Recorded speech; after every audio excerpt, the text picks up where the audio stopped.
Secondo lei, con quello che trasmette Venezia, anche con queste immagini che stiamo vedendo, perché Venezia è notte e Venezia è acqua, e adesso parleremo anche del concetto dell'acqua, ma esiste in tutto questo, in quello che proprio trasmette, una città paragonabile?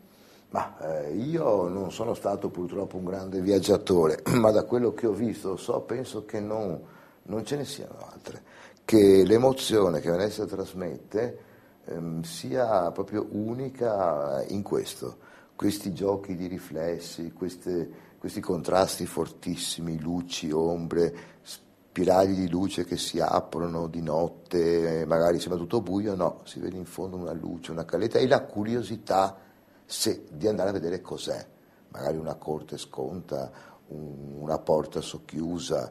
Venezia è una città che spinge a esplorare, nessuno la conosce completamente. Anche noi veneziani scopriamo sempre qualche angolo nuovo, quindi rispetto ad altre città pur bellissime, città che anche ho amato, visto tante volte, Venezia quando si torna, specialmente magari dopo un'assenza, un periodo che non si è, si ritrova questo fascino, questo desiderio ancora di scoprirla e il piacere anche di camminare. La passeggiata si fa solo a Venezia, la passeggiata romantica in coppia, la sera, io sfido chiunque di dove fa altro farla, solo a Venezia, insomma.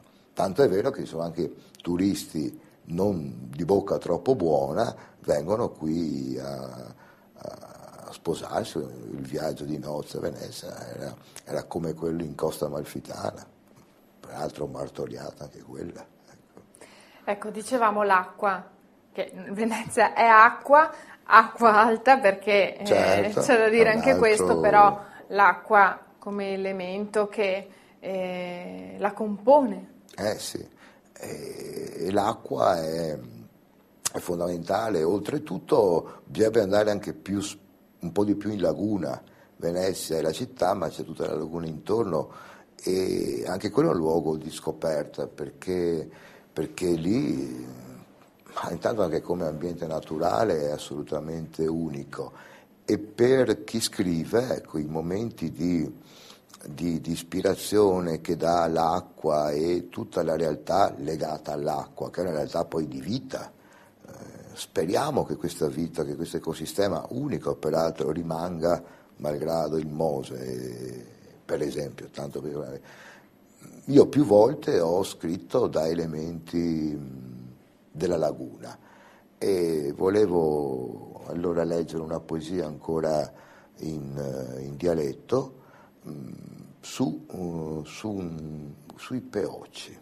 I peocci, le cozze, i mitili sono buonissimi da mangiare, ma in essi, come in altri elementi della laguna, spesso si possono ritrovare delle metafore, dei correlativi, così con momenti dell'esistenza, con sentimenti, e in questa poesia, anche questa inedita, ho sentito proprio guardando, perché è sempre guardare, i peoci che vivono abbarbicati saldamente a una roccia, tanto che quando andiamo a pescarli, a prenderli ci vogliono coltelli forti e guanti di protezione. E ho visto un forte parallelo con l'attaccamento, con la fedeltà alle cose. Restare a Venezia, con tutte le difficoltà, per quello che sarà possibile, è un modo di testimoniare anche l'esistenza e la vitalità delle proprie radici e soprattutto la fatica, la difficoltà, il dolore che comporta lasciarle.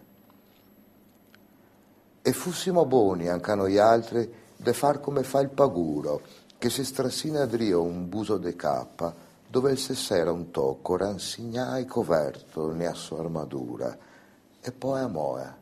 E se ne ciappa un'altra, più grande, più forte, più bea, scarsea sicura dai bestie del mare.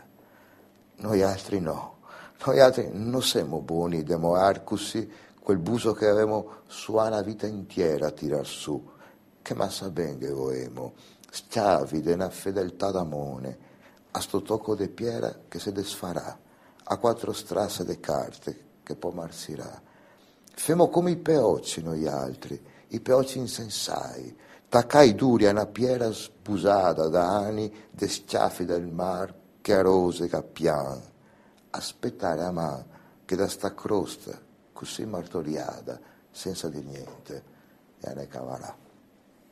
Ecco, questa poesia è simile ad un'altra che lei ha scritto, Gramsci. Sì, anche il concetto, se certo. è una poesia diversa, ma è quello dell'attaccamento Sì. al proprio territorio, alla propria terra, perché lei, veneziano, nonostante i tanti problemi che circondano la città e che sembra si stia smantellando, sgretolando quasi, con i tanti suoi aspetti, l'abbiamo sentito prima, dalla sanità, i trasporti, eccetera, lei resta, lei non se ne va, lei resta. Rimango, ho una casa che avrebbe bisogno, come si dice, di lavori strutturali integrali, non ho i soldi per farli, ma finché sta su la casa ci sto, e non so se sarà per sempre o fino alla fine, però intanto rimango, perché comunque qui sono nato e ripeto, ogni tanto anche Venezia ripaga, qualche momento, qualche mezz'ora, qualche luce, qualche passeggiata così. Questo si può fare ancora e da questo dovrebbe forse rinascere una nuova Venezia. Ecco, tra poco sentiremo anche una poesia che riguarda questo restare a Venezia nonostante tutto. Volevo parlare ancora un attimo dell'uso del dialetto, perché il dialetto è importante che comunque restino le proprie radici e soprattutto perché certe parole, certi modi di dire si possono spiegare e far capire solo con il dialetto.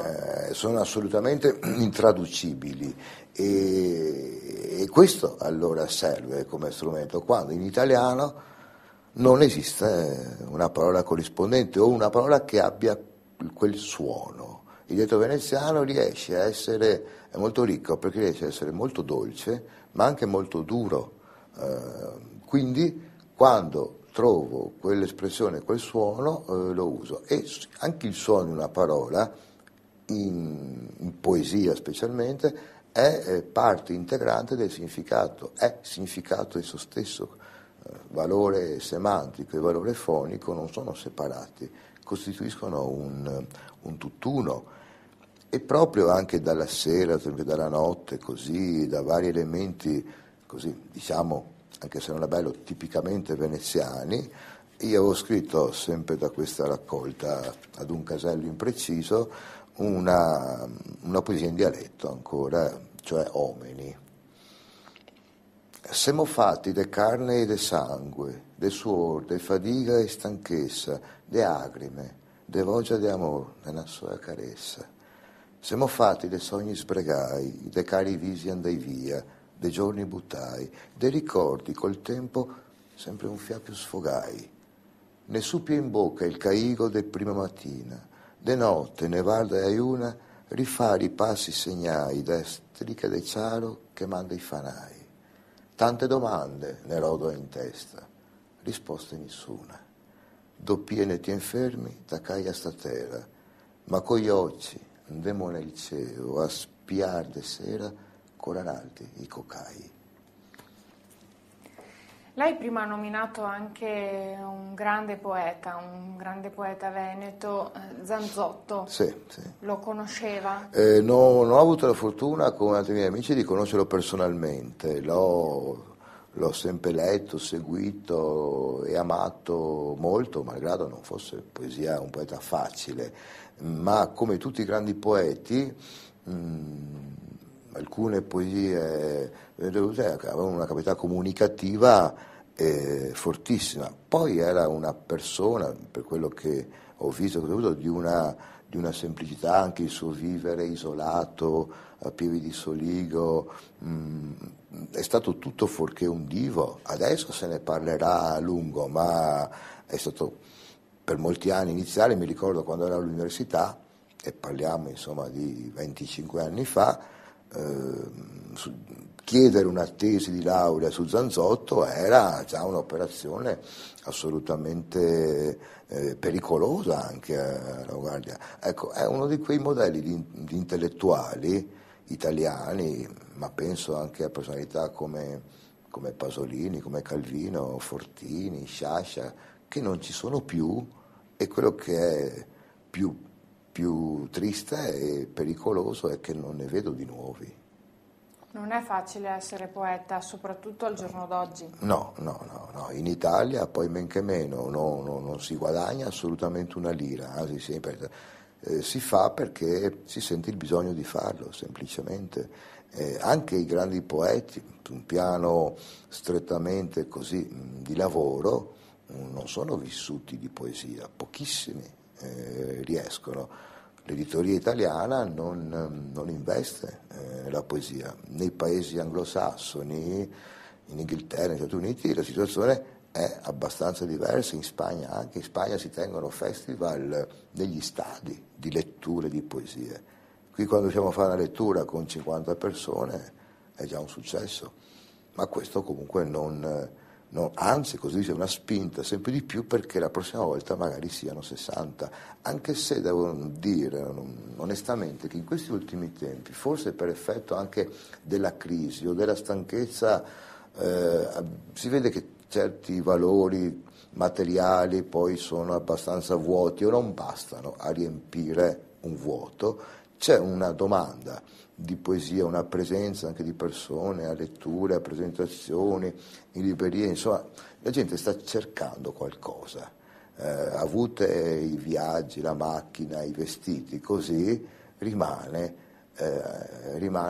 un bisogno ancora. E la poesia, come l'arte in generale, forse è la risposta a questa domanda. Professore, io saluterei i nostri telespettatori Certo. E concluderei questa nostra intervista proprio con un'ultima poesia, quella che dicevamo poco fa.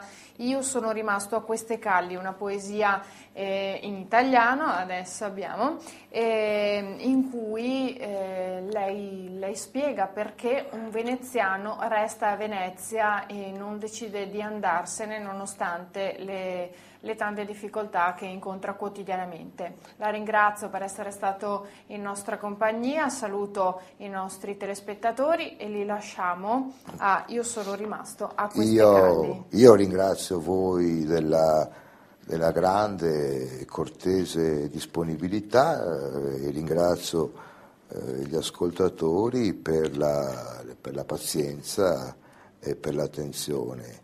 E adesso la trovo.